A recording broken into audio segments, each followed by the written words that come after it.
From the moment it became clear that he had won the election without winning the popular vote, he got spanked by Hillary Clinton by nearly 3 million votes. President Donald Trump has struggled to deal with this dichotomy. First he tried minimizing it, saying he would have campaigned differently had he really wanted to win the popular vote. A majority of his supporters took another route, with a Qualtrics poll revealing that 52% of them believed he did win the popular vote. The lie explanation Trump ultimately settled on, however, was fraud. Massive fraud apparently. First he tweeted this on November 27, just weeks after the election. 2 months later, after he had taken the oath of office, he doubled down on this lie claim when he told congressional leaders in a private meeting that somewhere between 3 million and 5 million of Hillary's votes were cast by ineligible voters, meaning non-citizens, dead people, even dogs, perhaps. When news of this comment leaked,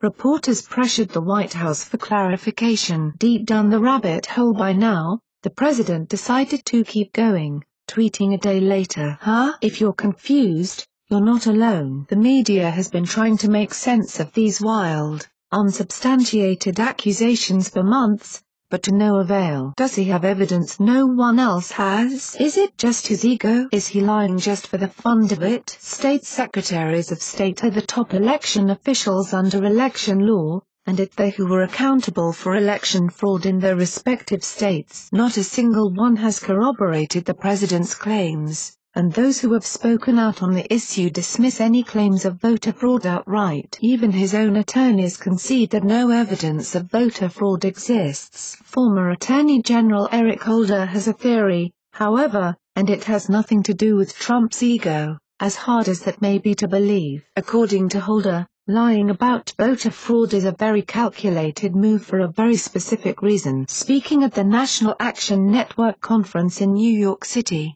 he said, "The vote fraud mantra is said so often it's almost said robotically that some people have unthinkingly begun to believe that the issue is real." And with recent claims by Mr. Trump of rigged elections based on fraud, again without any proof, save the bluster of the candidate, this mistaken belief in voter fraud becomes almost hardwired. A predicate has been laid for further voter suppression efforts. In other words, the more people believe that voter fraud is a thing, the more open they will be to controversial measures that restrict the right to vote and suppress voter turnout, especially in Republican-controlled states. Occupy Democrats reported recently on a voter ID law in Texas that was struck down because the court found it was designed specifically to suppress the minority vote. At last summer's Republican National Convention, the GOP made pursuing strict voter ID laws an official plank of the party's platform. 33 states currently have some form of voter ID law. Holder aggressively took on states with the most egregious voter ID laws while he served as Obama's Attorney General. His Justice Department vigorously supported the plaintiffs in Texas case. His reminder today should be a wake-up call to everyone to stay vigilant in the face of lies and demand evidence to support opinions.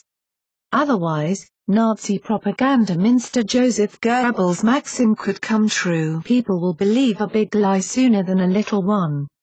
And if you repeat it frequently enough, people will sooner or later believe it. To get more juicy news like this, check out and like our Facebook page. Please share the story on Facebook and tell us what you think because we want to hear your voice. Occupy Democrats has helped contribute to this report. Please help our channel by donating today. The PayPal link is in the comment box down below. It's News Exposed signing off.